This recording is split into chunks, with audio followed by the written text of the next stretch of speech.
Mazmur 91 ayat 1-16.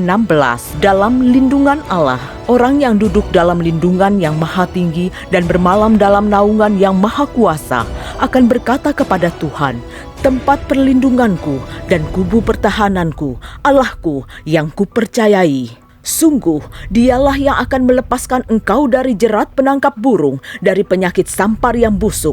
Dengan kepaknya, ia akan menudungi engkau, di bawah sayapnya engkau akan berlindung. Kesetiaannya ialah perisai dan pagar tembok.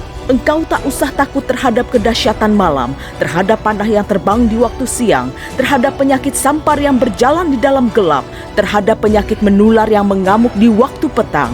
Walau 1,000 orang rebah di sisimu dan 10.000 di sebelah kananmu, tetapi itu tidak akan menimpamu.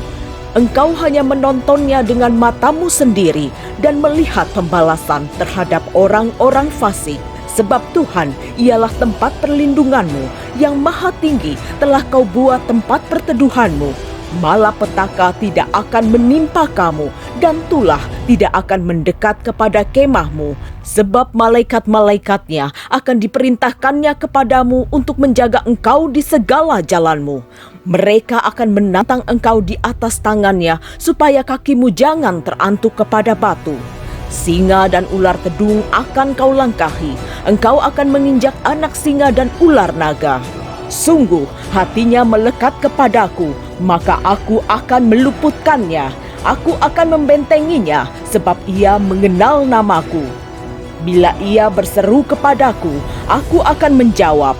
Aku akan menyertai dia dalam kesesakan. Aku akan meluputkannya dan memuliakannya. Dengan panjang umur akan kukenyangkan dia, dan akan kuperlihatkan kepadanya keselamatan daripadaku.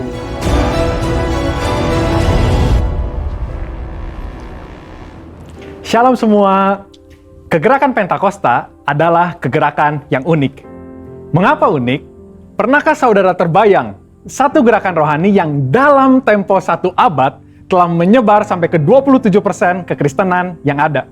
Kegerakan yang bergerak cepat ini memiliki pilar-pilar teologi yang perlu kita pahami. Pada Voice of Pentecost kali ini, kita akan membahas mengenai 5 pilar teologi Pentakosta. Apa saja 5 pilar teologi Pentakosta itu? Yang pertama, Jesus as Savior, atau pilar keselamatan. Keselamatan adalah momen di mana seorang bertobat dan menerima Yesus sebagai Tuhan dan Juru Selamat. Pengakuan iman GBI berkata, semua manusia berdosa dan kehilangan kemuliaan Allah, sehingga harus bertobat dan berpaling kepada Allah untuk menerima pengampunan dosa. Pertobatan mencakup peristiwa di mana seorang mendengar kabar Injil tentang karya Kristus, meresponi Injil dengan iman dan pertobatan, dan mengalami perjumpaan secara pribadi dengan Yesus. Hal ini yang terjadi ketika Petrus berkhotbah dalam Kisah Para Rasul 2 ayat 16-35. Di ayat 37 disebutkan bahwa orang-orang yang mendengar sangat terharu dan memberikan respon, yaitu bertobat dan menerima Yesus sebagai Tuhan dan Juru Selamat. Bukankah hampir sebagian besar khotbah-khotbah dari Pentakosta menekankan akan pertobatan dan kepercayaan kepada Yesus sebagai Juru Selamat pribadi? Yang kedua, Jesus as Sanctifier, atau pilar pengudusan. Ketika seorang diselamatkan, dia memasuki proses yang bernama pengudusan. Pengakuan iman GBI berkata, penyucian hidup adalah buah kelahiran baru karena percaya dalam darah Yesus, dikerjakan oleh kuasa firman Allah dan Roh Kudus. Karena itu, kesucian itu azas dan prinsip hidup umat Kristen. Insan Pentakosta percaya bahwa anugerah keselamatan harus diresponi dengan benar dalam takut akan Allah. Filipi 2 ayat 12-13 berkata, kerjakan keselamatanmu dengan takut dan gentar. Karena Allah lah yang mengerjakan di dalam kamu, baik kemauan maupun pekerjaan menurut kerelaannya. Di sini terlihat tanggung jawab orang percaya untuk mengerjakan keselamatannya, atau menguduskan kehidupannya dalam takut akan Allah. Proses pengudusan ini akan kita jalani selama kita hidup, dengan tujuan agar kita menjadi segambar dan serupa dengan Kristus. Pengudusan pun berbicara kita meninggalkan kehidupan lama kita, ataupun kebiasaan lama kita yang tergolong dosa, dan menjadi pribadi yang baru di dalam Kristus. Tidak lagi hidup di dalam dosa. Yang ketiga, Jesus as Spirit Baptizer, atau pilar baptisan Roh Kudus. Ini adalah bagian penting dan merupakan pilar sentral yang mengikat keseluruhan 5 pilar yang ada. Baptisan Roh Kudus yang dimaksud adalah baptisan yang dialami setelah seorang lahir baru, sebuah pengalaman yang juga bisa disebut sebagai kepenuhan roh, pencurahan roh, dan menerima Roh Kudus. Tanda awal seorang dibaptis oleh Roh Kudus adalah dia berkata-kata dalam bahasa roh sebagaimana yang diilhamkan oleh Roh Kudus. Baptisan Roh Kudus akan menghasilkan dampak secara internal maupun eksternal. Secara internal, yaitu kehidupan penyembahan yang lebih intim dengan Bapa.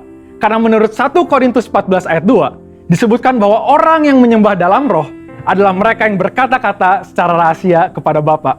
Pada ayat 4 pun dijelaskan bahwa saat kita berbahasa roh, kita sedang membangun diri kita. Secara eksternal, baptisan roh memberikan kuasa untuk menyelesaikan amanat agung. Seperti yang tercatat di dalam Kisah Para Rasul 1 ayat 8, dapat kita lihat di Alkitab bahwa pelayanan para murid berubah begitu mereka menerima baptisan Roh Kudus. Mereka menyembuhkan orang sakit, membangkitkan orang mati, mengusir setan, dan lain sebagainya. Yang keempat, Jesus as Healer, atau pilar kesembuhan ilahi. Di dalam pengakuan iman GBI, kita mempercayai bahwa kesembuhan ilahi tersedia dalam korban penebusan Yesus untuk semua orang percaya. Bagian ini sangat penting karena kita mempercayai bahwa tanda dan mujizat masih berlaku di zaman ini. Orang yang telah dipenuhi Roh Kudus akan melakukan pelayanan dengan tanda-tanda seperti yang Yesus katakan dalam Markus 16 ayat 18-19. Mereka akan meletakkan tangannya ke atas orang sakit dan orang itu akan sembuh. Dari mana kuasa untuk menyembuhkan itu datang? Dari kepenuhan Roh Kudus yang dijanjikan oleh Bapa kepada setiap orang percaya. Kita percaya bahwa kematian Kristus telah menebus segala dosa-dosa kita, termasuk menanggung segala sakit penyakit kita. Yesaya 53 ayat 4a jelas berkata bahwa tetapi sesungguhnya penyakit kitalah yang ditanggungnya. Yang kelima, Jesus as soon coming King, atau pilar kedatangan Yesus yang kedua dengan segera. Pilar terakhir ini dipandang sebagai motivasi dan semangat untuk menyelesaikan amanat agung, memberitakan Injil dengan kuasa Roh Kudus, serta hidup dalam kekudusan. Kita percaya bahwa Yesus akan datang kali yang kedua untuk menjemput kita dengan segera. Pengakuan iman GBI berkata, Tuhan Yesus Kristus akan turun dari sorga untuk membangkitkan semua umatnya yang telah mati dan mengangkat semua umatnya yang masih hidup, lalu bersama-sama bertemu dengan Dia di udara. Kemudian Ia akan datang kembali dan bersama orang kudusnya untuk mendirikan kerajaan 1000 tahun di bumi ini. Kita percaya kedatangan Yesus untuk yang kedua kalinya untuk menjemput mempelainya yang masih hidup, atau biasa disebut rapture ini, akan terjadi secara tiba-tiba dan tanpa seorang pun tahu kapan waktunya. Ketidaktahuan kapan Yesus akan datang inilah yang akan mendorong setiap kita untuk dapat mempersiapkan diri sebaik-baiknya dan tetap hidup dalam integritas. Saya percaya pemahaman ini membawa kita semakin semangat di dalam menyelesaikan amanat agung dengan api Pentakosta ketiga. Saudara, untuk penjelasan lebih lengkapnya dari tim teologi kami, jangan lupa buka link yang ada di atas atau scan QR Code yang tersedia. Salam integritas, Tuhan Yesus memberkati. Shalom Bapak Ibu Saudara, ada sukacita pada pagi hari ini, amin. Haleluya, saya undang boleh Bapak Ibu Saudara boleh bangkit berdiri. Boleh lihat kiri kanannya, katakan shalom, lambaikan tangannya saja, katakan shalom, selamat pagi, Tuhan Yesus memberkati. Haleluya, kita akan mulai ibadah kita pada pagi hari ini, mari kita siapkan hati yang terbaik. Mari kita bersatu di dalam doa. Setiap pagi Tuhan, kami mau naikkan ucapan syukur kami. Kami mau naikkan pujian Tuhan untuk nama-Mu ya Bapa. Kami bersyukur Tuhan buat nafas kehidupan yang masih Kau boleh curahkan sampai hari ini ya Bapa. Kami bersyukur untuk penyertaan-Mu yang tiada hentinya Kau berikan pada kami semua Tuhan. Terima kasih Tuhan, terima kasih Bapa, terima kasih Roh Kudus. Pagi hari ini kami mau bawa korban pujian yang terbaik. Kami mau datang ke hadirat-Mu Tuhan. Biar Engkau yang beracara saja di rumah kami di tempat ini Tuhan. Biar hanya nama-Mu saja dipermuliakan Tuhan.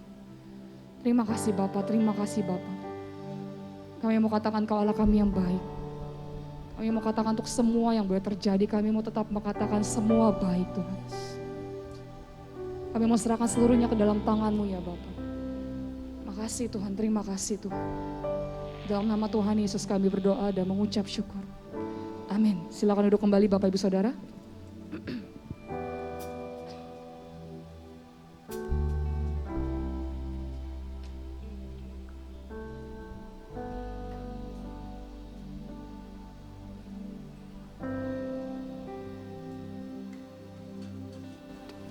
Dari semula telah Kau tetapkan hidupku dalam tangan-Mu, dalam rencana-Mu Tuhan. Rencana indah telah Kau siapkan bagi masa depanku yang penuh harapan.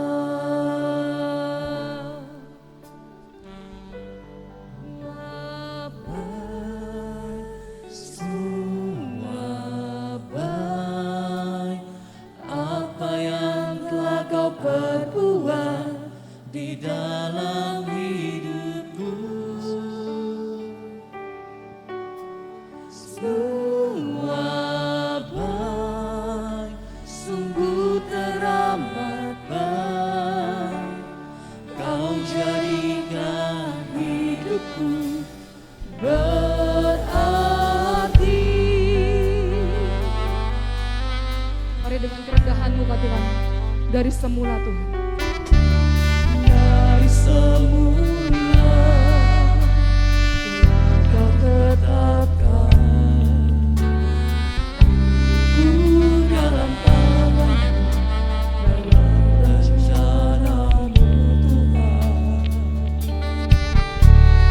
Rencana indah Kau siapkan bagi masa depanku yang penuh harapan.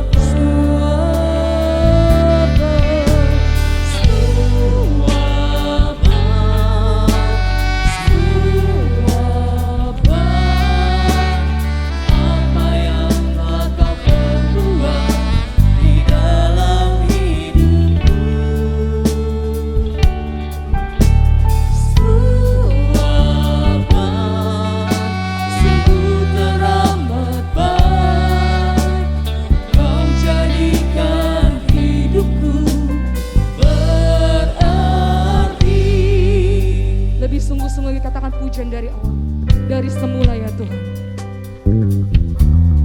Dari semula telah Kau tetapkan hidupku dalam tangan-Mu, dalam rencana-Mu Tuhan. Rencana indah telah Kau siapkan bagi masa depan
Bapak Ibu Saudara, pagi hari ini saya tidak tahu apa persoalan yang Bapak Ibu Saudara hadapi. Saya tidak tahu pergumulan apa yang Bapak Ibu Saudara boleh hadapi pada pagi hari ini. Di tengah kondisi yang semakin tidak menentu, nggak tahu sampai kapan COVID ini akan berlalu, nggak tahu sampai kapan setiap kondisi yang boleh terjadi dalam kehidupan kita akan berlalu. Saya mau ajak Bapak Ibu Saudara boleh percaya apa yang Tuhan kerjakan. Percaya apa yang Tuhan lakukan itu semua baik buat kehidupan kita. Apapun yang boleh terjadi, baik buruknya itu semua baik. Saya undang Bapak Ibu Saudara boleh bangkit berdiri. Dengan imanmu Bapak Ibu Saudara katakan semua baik Tuhan. Percaya bahwa semua yang dijadikan Tuhan baik buruknya, senang atau tidaknya sekarang ini, percaya semua baik. Semua baik. Dan pada akhirnya nanti kita akan terima keajaiban yang luar biasa, mujizat yang luar biasa. Percaya semua baik. Boleh angkat kedua tangan kita katakan. Semua baik. Semua baik. Apa yang telah kau perbuat di dalam hidupku.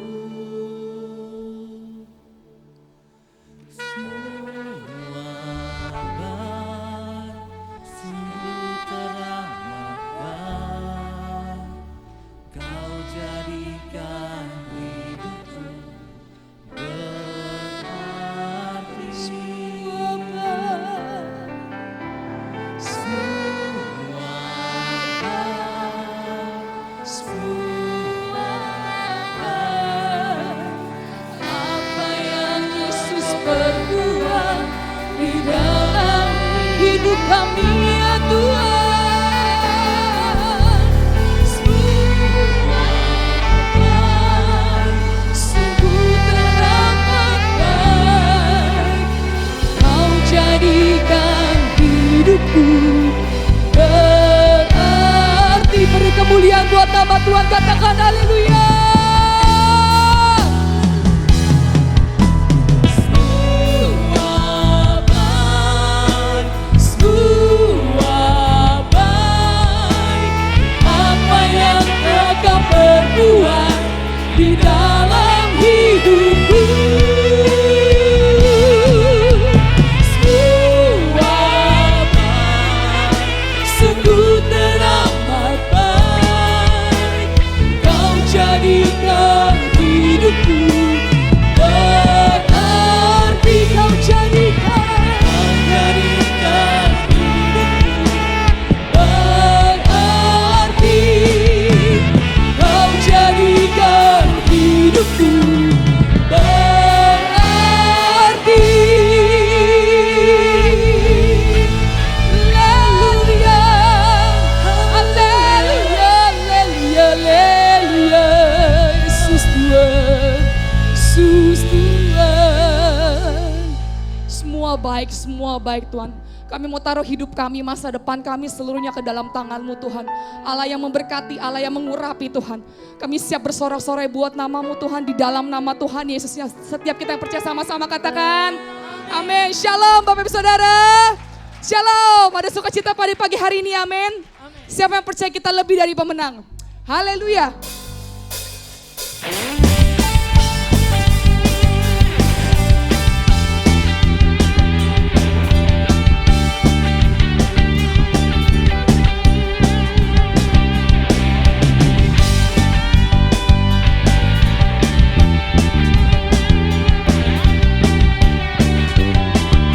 Mari sama-sama katakan lebih dari pemenang. Lebih dari pemenang dalam segala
dari pemenang, lebih dari pemenang.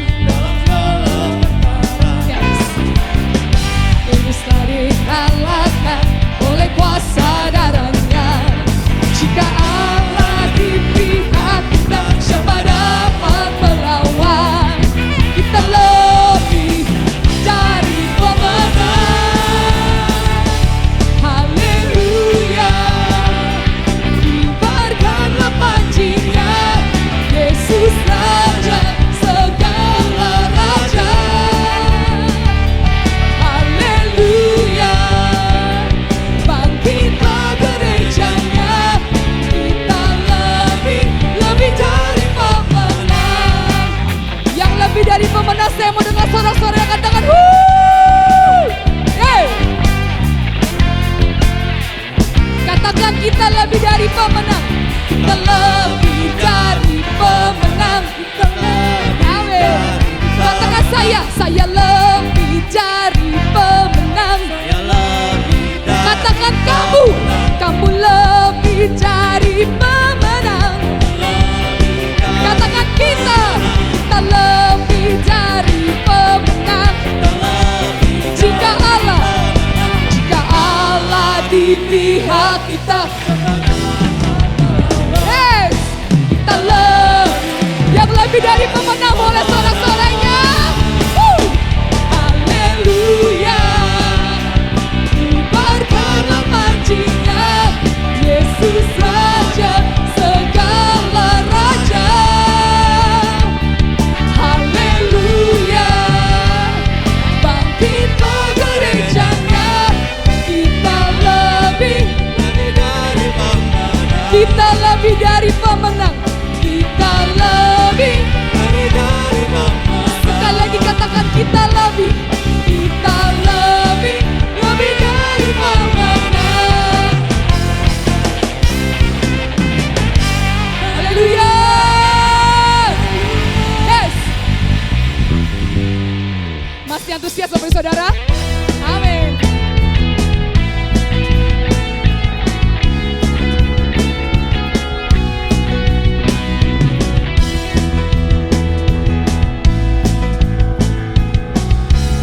Kata besar dari harapan Bapak. Besar dari yang ku harapkan, bukti dari segala yang tak kulihat. Iman berikanku kekuatan untuk melakukan perkara yang hebat bersama Rohmu.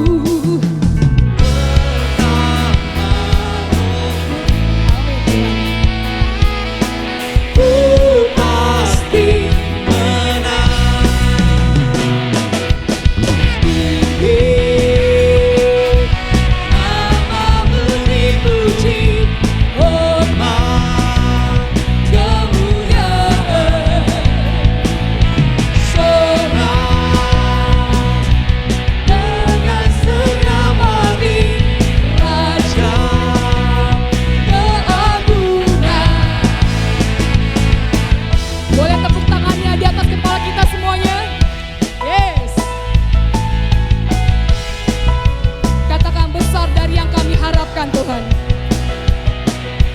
besar dari yang ku harapkan, bukti dari segala yang kami lihat, bukti dari segala yang tak kulihat.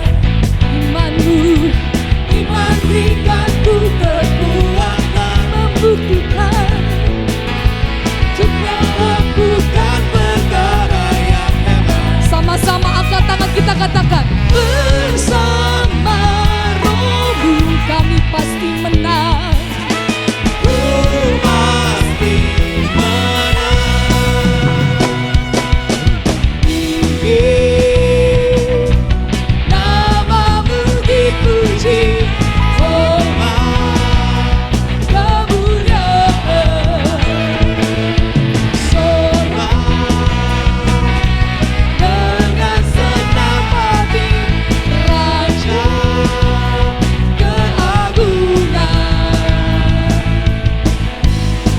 haleluya, tepuk tangannya atas kita sekali lagi.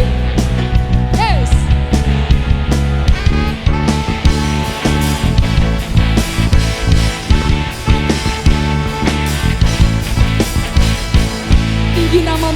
puji Tuhan.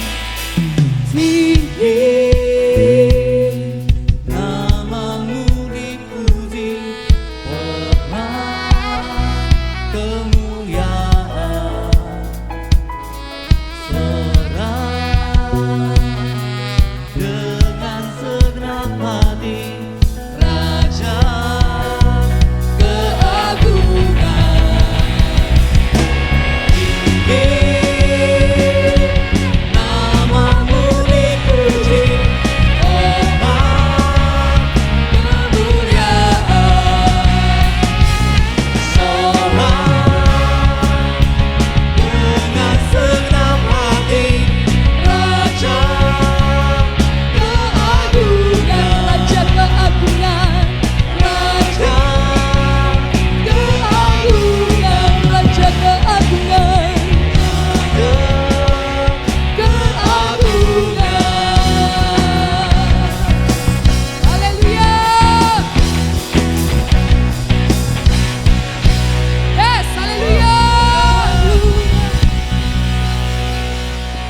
Puji nama Tuhan. Silakan kembali duduk Bapak Ibu Saudara. Segar rasanya menyanyi tanpa masker Bapak Ibu Saudara. Sangat-sangat segar. Puji nama Tuhan, kita akan masuk dalam firman Tuhan. Mari kita siapkan hati yang terbaik.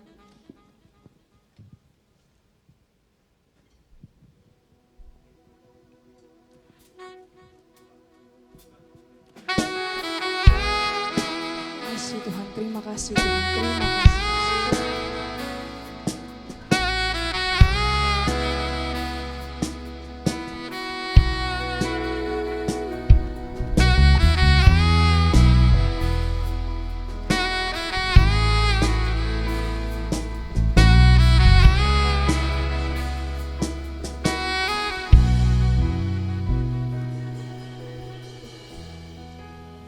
Dekat padamu itu rinduku,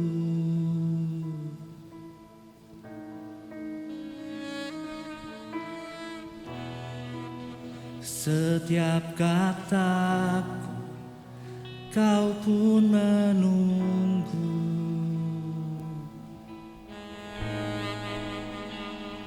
Tak kusangka kau temukan satu kasih yang abadi.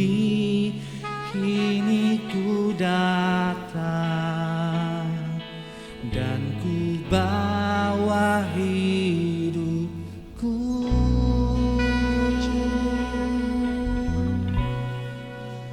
memandang wajahmu, mengikuti kebaikanmu, mengejar hadirmu dalam hidupku,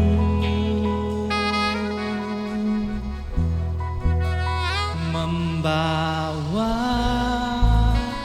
sembahku, menyatakan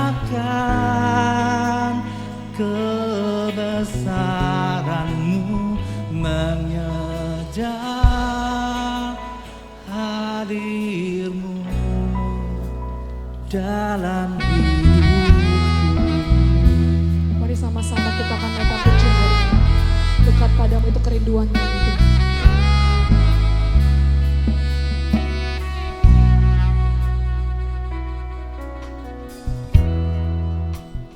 Dekat padamu itu rinduku,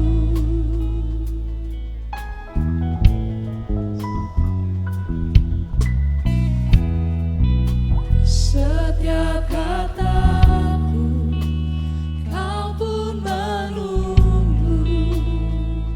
Tak pernah kami sangka Tuhan.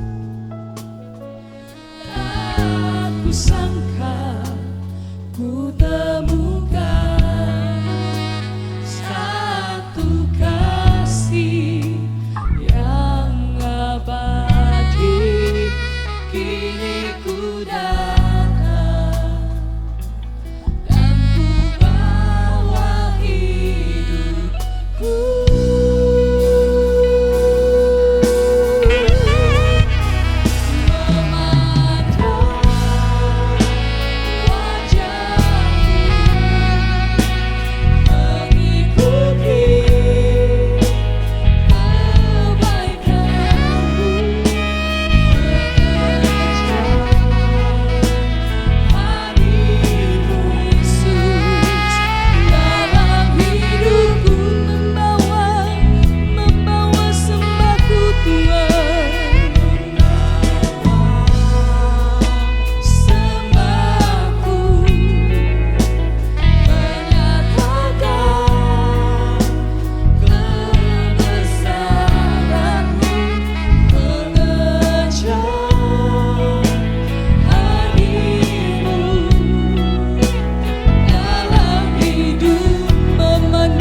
dirimu.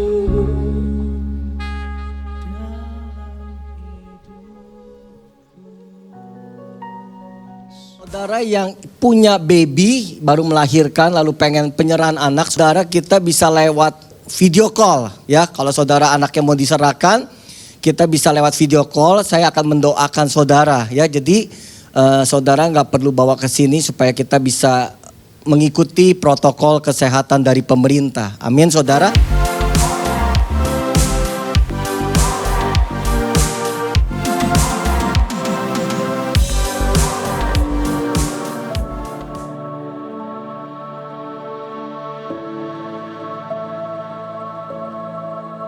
Bencana nasional sedang terjadi di Indonesia, khususnya Nusa Tenggara Timur. Tanah longsor, banjir di mana-mana, jembatan hancur, perumahan hanyut begitu saja, banyak korban yang meninggal. Begitu juga dengan sekolah-sekolah yang kita bangun di Desa Taitama, PAUD Harapan Bangsa juga mengalami kehancuran.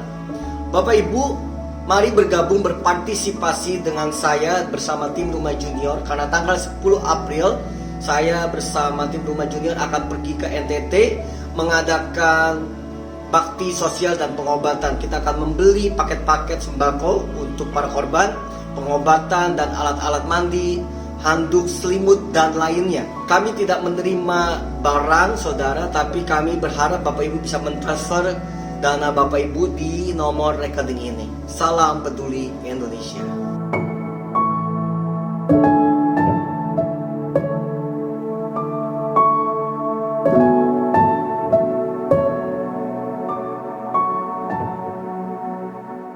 Baik, Shalom Bapak Ibu semuanya, salam kenal, saya membawa salam dari kota Surabaya dan terima kasih buat kesempatan yang diberikan oleh Bapak Gembala sehingga saya bisa berbagi prinsip. Ini adalah pertama kalinya saya berbagi firman di gereja saudara dan kebetulan ini juga pas pandemi sehingga ini saya menyampaikan secara online. Tapi saya percaya Tuhan tetap bisa bekerja dimanapun kita berada. Mari sebelum kita mendengarkan firman, saya mengajak untuk kita berdoa terlebih dahulu. Bapa, terima kasih. Kami melihat kasih setiamu itu selalu baru dalam kehidupan kami setiap hari. Kami berterima kasih, kami berdoa sebelum kami mendengarkan firman-Mu. Kami meminta roh hikmat, kecerdasan rohani, sehingga kami dapat mencerna semua prinsip-prinsip firman yang akan kami dengar. Karena kami percaya tingkat keberhasilan kehidupan kami itu tergantung dari tingkat ketepatan kami melakukan kebenaran firman-Mu. Semakin kami tepat, semakin kami akurat, semakin kami taat melakukan perintah-perintah-Mu, maka pasti keberhasilan kehidupan itu menjadi masa depan kami. Kami mengucap syukur, sampaikan kebenaran firman-Mu. Kami siap mendengar dan Engkau memberkati semua peralatan yang kami pakai. Dan sekali lagi kami percaya bahwa kuasa Roh Kudus itu tidak bisa dibatasi oleh apapun. Kami ucap syukur hanya di dalam nama Tuhan Yesus Kristus. Dan kita sama-sama berkata, amin. Sekali lagi shalom Bapak Ibu. Hari ini saya diberi sebuah topik sangat khusus, yaitu tentang berbicara tentang murid ya. Karena itu kenapa Bapak Ibu yang menyukai judul khotbah, Bapak Ibu bisa menulis bahwa judul khotbah yang akan saya sampaikan hari ini itu adalah Kristen itu sama dengan murid. Ya, saya berikan judul Kristen itu sama dengan murid. Nah, saya akan mulai dengan sebuah fakta. Banyak orang berpikir bahwa ada tingkatan kehidupan seseorang jika kita hubungkan di dalam kesungguhan mereka mengikut Kristus.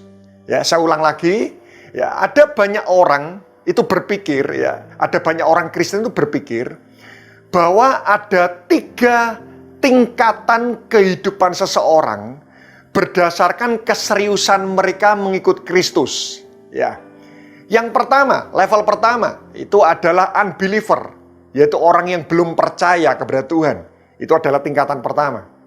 Tapi tingkatan kedua, tingkatan yang lebih tinggi berdasarkan kesungguhan seseorang mengikut Kristus, itu adalah believer, yaitu adalah orang percaya. Tetapi setelah itu ternyata banyak orang berpikir ada tingkatan ketiga, yaitu adalah murid, yaitu disciple. Jadi saya ulang lagi, ini semenjak saya awal bertobat, ya, semenjak saya awal bertobat, tanpa disadari 3 tingkatan itu terpatri di dalam alam bawah sadar saya, ya. Yang tingkatan yang pertama, yang paling dasar, itu adalah orang belum percaya, ya, tentu saja mereka belum terima keselamatan. Yang kedua adalah orang percaya, dan yang ketiga itu adalah murid. Nah, jika kita mempercayai 3 tingkatan ini, satu hal yang kita perlu waspadai, maka banyak orang Kristen itu percaya bahwa ternyata murid itu adalah tingkatan yang lebih tinggi dibandingkan orang percaya. Ya, tanpa disadari 3 level ini ternyata menyimpulkan mereka membagi orang Kristen itu ada 2 memang.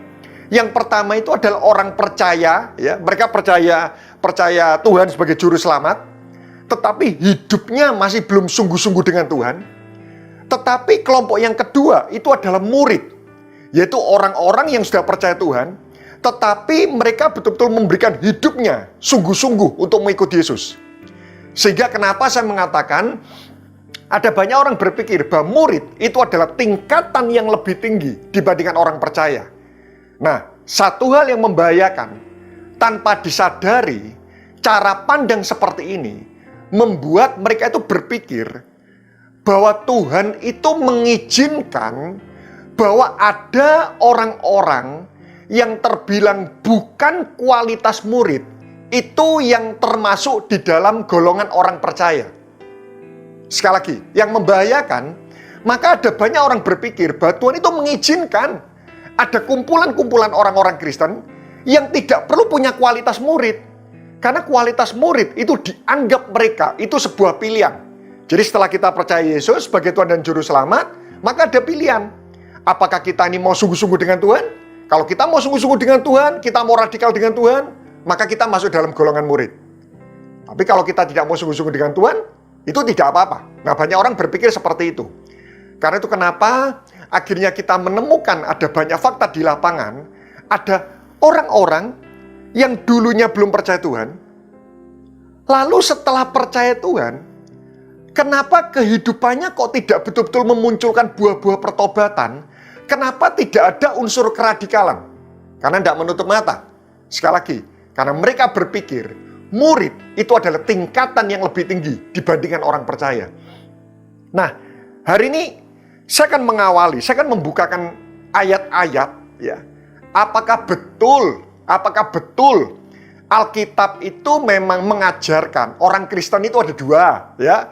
Artinya Tuhan itu memperbolehkan gerombolan orang mengikut Tuhan itu ada 2, yang percaya, orang percaya biasa, yang kedua adalah orang kualitas murid. Apakah seperti itu? Mari kita pelajari sama-sama. Saya mengajak kita untuk melihat Kisah Rasul pasal 11 ayat 26b. Di Antiokialah murid-murid itu pertama kalinya disebut Kristen. Ya. Sekali lagi saya membaca, di Antiokialah murid-murid itu pertama kalinya disebut Kristen. Kalau saudara menyelidiki dari bahasa asli, Kristen itu adalah follower of Christ, pengikut Kristus. Jadi ternyata identitas Kristen, definisi Kristen, label Kristen itu pertama kali muncul di Antioquia. Itu pada waktu orang-orang melihat kualitas murid. Ya. Karena itu kenapa saya mengatakan Kristen itu sama dengan murid. Ya. Bukan murid, itu bukan Kristen. Bukan murid, bukan pengikut Kristus. Bukan murid, bukan orang percaya. Berarti bukan murid, belum terima keselamatan. Karena bukan orang percaya. Jelas di ayat ini dikatakan, murid-murid itu pertama kalinya disebut Kristen. Jadi betul-betul kekristenan itu berbicara tentang masalah kualitas murid. Bukan murid, bukan Kristen. Mari kita lihat lagi ayat pendukung lagi. Roma 10 ayat 9. Jika kamu mengaku dengan mulutmu bahwa Yesus adalah Tuhan, dan percaya dalam hatimu bahwa Allah telah membangkitkan dia dari antara orang mati, maka kamu akan diselamatkan. Ya. Dari ayat ini kita tahu bahwa bagaimana caranya kita menerima keselamatan. Kita percaya Yesus sebagai Tuhan. Dan yang kedua, kita percaya Yesus sebagai juru selamat. Sekali lagi, kalau kita ingin diselamatkan, kita ingin menerima keselamatan, maka syaratnya dua. Kita percaya Yesus sebagai Tuhan, dan kita percaya Yesus sebagai juru selamat. Nah, tidak bisa kita cuma mengatakan, saya mau percaya Yesus sebagai juru selamat, tapi saya tidak mau percaya Yesus sebagai Tuhan. Ketuhanan Yesus dan kejuruselamatannya itu tidak bisa dipisah. Kalau kita cuma percaya satu sisi, tidak percaya hal yang lain, tidak mengakui hal yang lain, itu berarti iman kita setengah. Nah, ada banyak orang Kristen, apakah mereka percaya Yesus adalah juru selamat? Mereka percaya. Tetapi apakah mereka percaya Yesus sebagai Tuhan? Terbukti dari buah-buah pertobatan. Apakah pernah Bapak Ibu melihat ada orang yang dulunya ini belum percaya Tuhan, tapi setelah percaya Tuhan bertahun-tahun, tidak ada perubahan hidup yang signifikan? Pernah ngelihat, saya percaya Bapak Ibu pernah menemukan orang-orang seperti ini. Kenapa? Karena mereka percaya Yesus sebagai juru selamat, tapi mereka tidak mau mengakui Yesus adalah Tuhan. Percaya Yesus sebagai juru selamat, itu hanya butuh iman dan keyakinan. Bahwa Yesus telah menebus dosa kita, dia telah mati di atas kayu salib. Sekali lagi, percaya Yesus sebagai juru selamat, itu hanya butuh iman dan keyakinan. Tapi percaya Yesus sebagai Tuhan, itu bicara tentang perbuatan hidup. Itu bicara tentang masalah pertobatan. Karena kalau kita percaya Yesus adalah Tuhan, Tuhan itu artinya Tuhan. Kalau dia Tuhan, kita hamba. Tuhan itu artinya penguasa tunggal. Tuhan itu artinya kurios. Berarti saat kita percaya Yesus adalah Tuhan, maka artinya seperti ini. Kita tidak bisa hanya sekedar mengatakan, aku percaya Yesus sebagai Tuhan. Tidak bisa. Tapi percaya Yesus sebagai Tuhan, itu artinya kita menjadikan Yesus sebagai penguasa tunggal kita. Dan artinya, kita menjadikan prinsip-prinsip kerajaan Allah itu sebagai gaya hidup kita sehari-hari. Artinya, percaya Yesus sebagai juru selamat memang butuh iman. Tapi percaya Yesus sebagai Tuhan, itu butuh yang namanya buah-buah pertobatan. Karena itu kenapa? Apa itu kualitas murid? Tidak menutup mata. Kualitas murid itu adalah orang-orang yang sungguh-sungguh dengan Tuhan. Apa buktinya orang-orang sungguh dengan Tuhan? Ada buah pertobatannya. Berarti kekristenan tanpa pertobatan itu sama seperti orang yang mengakui Yesus adalah juru selamat, tapi mereka tidak mau menjadikan Yesus sebagai Tuhan dalam kehidupan mereka. Berarti imannya setengah dong. Imannya setengah, membawa kerajaan yang setengah. Dari ayat ini akhirnya kita disadarkan. Berarti kalau kita mengikuti Yesus tanpa adanya perubahan hidup, ini perlu dipertanyakan, saudara. Tidak taat sama dengan tidak percaya. Saya berikan analogi agar kita mudah membayangkan. Ya, saya berikan analogi. Misal kita berbicara tentang masalah murid lah, atau mahasiswa sama. Bagaimana cara agar kita ini bisa menjadi mahasiswa? Mudah, ya. Kita tes masuk, kita bayar biaya administrasi semuanya, dan akhirnya kita menjadi seorang mahasiswa. Tapi setelah kita menjadi mahasiswa, ada tugas-tugas juga dong yang harus kita kerjakan. Kita harus kuliah, kita harus mengerjakan tugas, kita harus menyelesaikan skripsi. Setiap hari pada waktu jam mata kuliah ada, kita ini harus masuk. Tetapi kalau misal saya sudah masuk sebagai mahasiswa, tapi saya tidak mau mengerjakan tugas-tugas saya sebagai seorang kemahasiswaan, apakah saya bisa lulus? Tidak bisa. Justru saya akan mempertanyakan, ada orang daftar sebagai mahasiswa, tapi sama sekali mulai hari pertama dia tidak pernah mau masuk. Berarti ini bukan mahasiswa yang sejati, atau dia jadi mahasiswa itu bukan karena sukarela. Mungkin karena sebuah paksaan. Tapi kalau dia betul-betul menjadi mahasiswa itu karena sukarela, sungguh-sungguh, serius, maka setelah dia beradministrasi, tes masuk hari pertama, dia menjadi mahasiswa, dia pasti akan menyelesaikan semua tugas-tugasnya. Dan itu mahasiswa sejati. Tapi kalau seseorang, saya sudah jadi mahasiswa, tapi tidak mau mengerjakan tugas-tugasnya, tidak lulus. Nah, begitu pula dalam kehidupan ini, dalam kita mengikuti Yesus.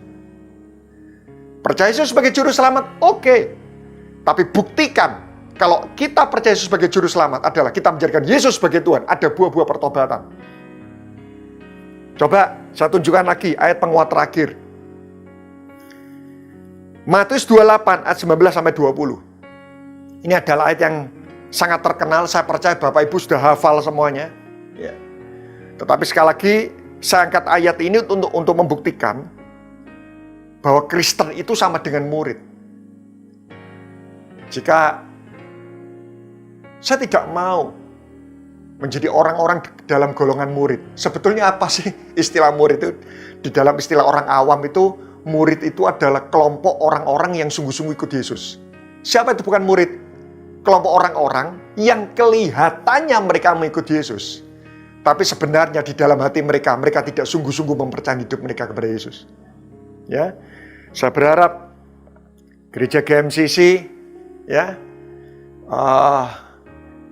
tidak ada dua golongan, tidak ada terbagi menjadi dua golongan ini. Kalau Anda percaya Anda orang Kristen, maka harus Anda memiliki kualitas murid. Karena itu pergilah, jadikanlah semua bangsa orang percaya. Apakah seperti itu? Bukan.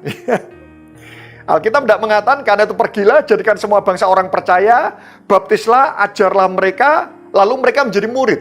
Oh bukan. Alkitab dengan tegas mengatakan, Amanat Agung mengatakan, karena itu pergilah, jadikan semua bangsa murid. Baru setelah murid, baptis, ajar.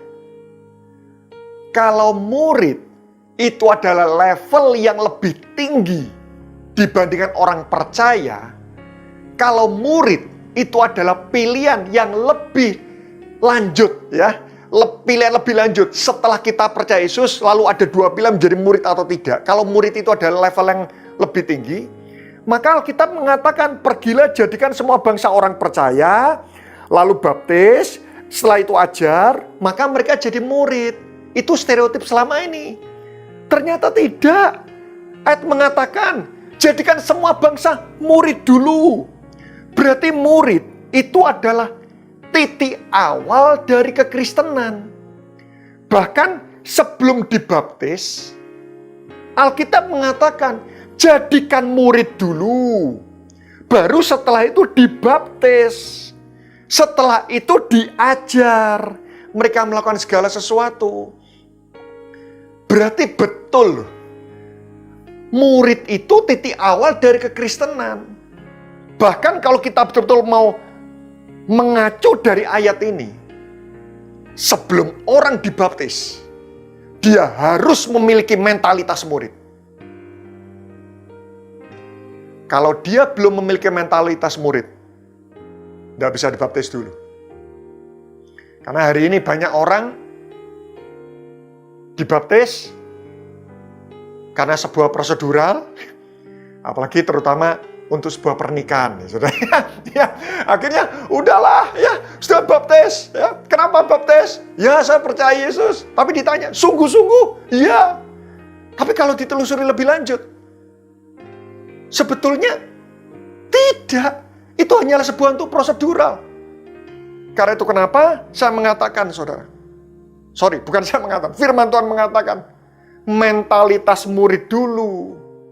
Karena orang yang punya mentalitas murid, maka otomatis dia mau mengikuti segala sesuatu yang Tuhan perintahkan. Baru setelah itu dibaptis, baru setelah itu diajar.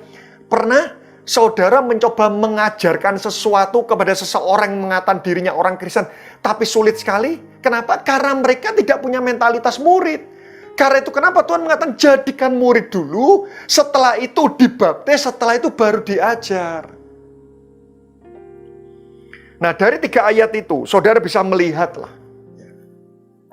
Saudara bisa melihat bahwa ternyata Kristen itu sama dengan murid. Bukan murid, bukan Kristen. Nah, di waktu-waktu sisa terakhir, saya akan menyampaikan sedikit aja tentang parameter seorang murid. Ya, parameter seorang murid. Ya. Nanti saudara baca detail ya, karena ini ibadah online dan tepatnya saya menyampaikan firman secara online dan terbatas waktunya. Mungkin ada banyak di antara saudara mulai tadi mendengar mentalitas murid, tapi banyak di antara saudara mungkin bertanya, apakah aku ini murid atau tidak ya? Karena itu saya berikan 1 poin aja lah tentang parameter seorang murid ya. Ada 3 sampai 4 poin, tapi saya berikan 1 aja. Dengan cepat saya mengajak kita membuka Lukas 9 ayat 57 sampai 62. Ketika Yesus dan murid-muridnya melanjutkan perjalanan mereka, berkatalah seorang di tengah jalan kepada Yesus. Wah, orang ini sangat terbakar emosinya. Aku akan mengikut engkau kemana saja engkau pergi. Orang ini lagi terbakar emosinya ya. Saudara bisa bayangkan waktu Yesus berjalan ya, bersama dengan murid, tiba-tiba ada 1 orang yang berkata, Yesus, aku akan mengikut engkau kemana saja engkau pergi. Ya, kira-kira kalau hari ini ada pemimpin gereja, tiba-tiba ada seseorang yang lari ke saudara, aku mau mengikut engkau. Kira-kira apa responnya? Ya, biasanya langsung disodorkan form keanggotaan jemaat ya. Untung lagi terbakar emosinya ikut kita. Kira-kira Yesus responnya bagaimana? Waktu ada orang menggebu-gebu ya, Yesus aku mau ikut engkau. Apakah Yesus mengatakan, oh iya ikut aku? Coba kita lihat. Ayat 58. Yesus berkata kepadanya, mari lihat, ini penting. Yesus berkata kepadanya, serigala punya liang, burung punya sarang, tapi anak manusia tidak punya tempat untuk meletakkan kepala. Saudara bisa melihat ya, waktu Yesus melihat ada orang yang lagi berkobar-kobar emosinya mengikuti dia, Yesus tidak pernah mengambil keuntungan dari orang-orang yang lagi terbakar emosinya. Karena Yesus tahu, orang yang terbakar emosinya itu tidak stabil. Karena dia digerakkan oleh perasaan. Ya. Saudara pernah, misal ada momen untuk menabur, ya, terus tiba-tiba dikasih sesuatu hal yang menggerakkan emosional, terus akhirnya saudara menuangkan semua apa yang saudara miliki dan pulang. Kadang-kadang saya melihat ada orang-orang menyesal. Gitu. Wah, ternyata tadi perasaanku dikuli-kuli, gitu ya. Wah, perasaanku digoncang-goncang. Sehingga waktu memasukkan ini karena sebuah emosional, bukan sebuah pertimbangan yang matang. Dan akhirnya pulang menyesal. Nah, Yesus tahu hal ini. Yesus tahu orang yang lagi terguncang emosinya mengikuti dia, ini tidak bisa stabil. Kalau orang mengikuti Yesus, dia harus betul-betul memikirkan segala sesuatunya. Karena itu kenapa waktu itu Yesus menenangkan emosi orang ini. Tenang, tenang. Ya, saya sampaikan ilustrasi imajinernya. Tenang, tenang. Ya. Yesus tenangkan orang yang terbakar emosinya. Aku mau ikut engkau kemana saja engkau pergi. Yesus tenangkan. Tunggu dulu. Serigala punya liang. Burung punya sarang. Aku tidak punya tempat untuk meletakkan kepalaku. Artinya seperti ini. Yakin ikut aku? Hitung harganya.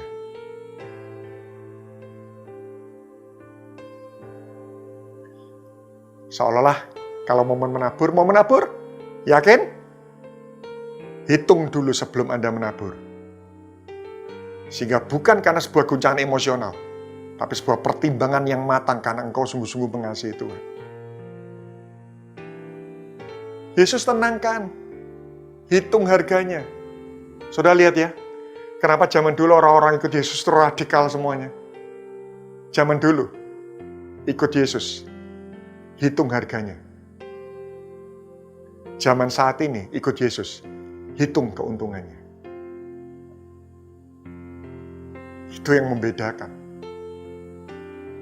Yesus sodorkan dulu, siap menderita? Yesus tidak pernah sodorkan berkatnya dulu. Orang yang hanya mau menjadikan Yesus sebagai juru selamat, tidak mau menjadikan Yesus sebagai Tuhan, itu adalah kelompok orang-orang yang hanya mau mengambil keuntungan dari ikut Yesus. Pikul salib dia tidak mau. Murid siap pikul salib. Kenapa Yesus sodorkan dulu tentang salib dulu, bukan berkat dulu? Orang kuat pikul salib pasti kuat pikul berkat. Orang kuat pikul berkat, tidak kuat pikul salib. Bagaimana cara membedakan? Simple. Pada waktu orang-orang itu tidak mendapatkan apa yang dipromosikan, mereka waktu ikut Yesus, mereka mengalami penderitaan. Apakah mereka tetap ikut Yesus? Karena itu kenapa zaman dulu murid-murid Yesus itu radikal semuanya, saudara. Zaman dulu ikut Yesus, hitung harganya. Zaman saat ini ikut Yesus, hitung keuntungannya. Karena itu, saya berdoa nanti saudara bisa pelajari di ayat ini. Di sana ada 3 poin, ya, tentang 3 poin tentang parameter seorang murid. Saya berdoa mulai hari ini, jadilah kualitas murid. Milikilah mentalitas murid. Mentalitas itu yang perlu kita persiapkan dulu. Karena percayalah, orang yang punya mentalitas murid, Alkitab mengatakan, kejar dulu kerajaan Allah, hidupi prinsip-prinsipnya. Maka otomatis segala sesuatu akan ditambahkan. Bukan cari tambahan dulu. Kejar dulu prinsipnya, hidupi perkataannya. Maka otomatis semua hal yang kita butuhkan itu pasti Tuhan berikan. Mari kita berdoa. Kami bersyukur hari ini buat kebenaran firman-Mu mengingatkan kami. Kami berdoa Tuhan, agar kami semua yang mendengarkan firman-Mu hari ini, kami memiliki mentalitas murid. Karena kami percaya pada waktu kami memiliki mentalitas murid, maka Tuhan tidak kesulitan di dalam membimbing kehidupan kami. Bukan Kau tidak bisa, bukan. Tetapi karena Kau menghargai kehendak bebas kami itulah yang membuat seringkali Tuhan tidak menggunakan kuasa dan kedaulatannya untuk mengubah kehidupan kami. Engkau ingin kami mengikut Engkau, itu karena sebuah kesadaran penuh. Karena itu kami berdoa sungguh-sungguh, biarlah firman-Mu hari ini itu membukakan kepada kami. Sehingga kami semua mendengarkan firman-Mu. Kami rindu, kami dicelikan, kami disadarkan. Kami diluruskan kembali. Bahwa kami semua itu adalah golongan murid. Tidak ada golongan yang satu bukan murid, yang kedua adalah murid, dan mereka semua sama-sama orang Kristen. Tidak. Kristen pengikut Kristus itu adalah murid. Kami ucap syukur, sempurnakan firman-Mu. Hanya di dalam nama Tuhan Yesus Kristus. Dan kita semua sama-sama berkata, amin. Tuhan Yesus memberkati Bapak Ibu semuanya. Deklarasi Pentakosta ketiga. 1. Pencurahan Roh Kudus yang dahsyat di zaman now. 2. Penuaian jiwa yang terbesar dan terakhir. 3. Bangkitnya generasi Yeremia penuh Roh Kudus, cinta Tuhan Yesus, tidak kompromi terhadap dosa, dan akan bergerak memenangkan banyak jiwa. 4. Dari Indonesia ke bangsa-bangsa dari timur ke barat dan akan kembali ke Yerusalem. 5. Kuasa untuk menyelesaikan amanat agung Tuhan Yesus. Haleluya, haleluya, haleluya. Mengangkat tangan kami, biar berkat kasih karunia Tuhan Yesus, damai sejahtera oleh Roh Kudus, penyertaan Tuhan kita Yesus Kristus menyertai kita, Immanuel, di dalam nama Tuhan Yesus. Amin. Tuhan memberkati Bapak Ibu semua.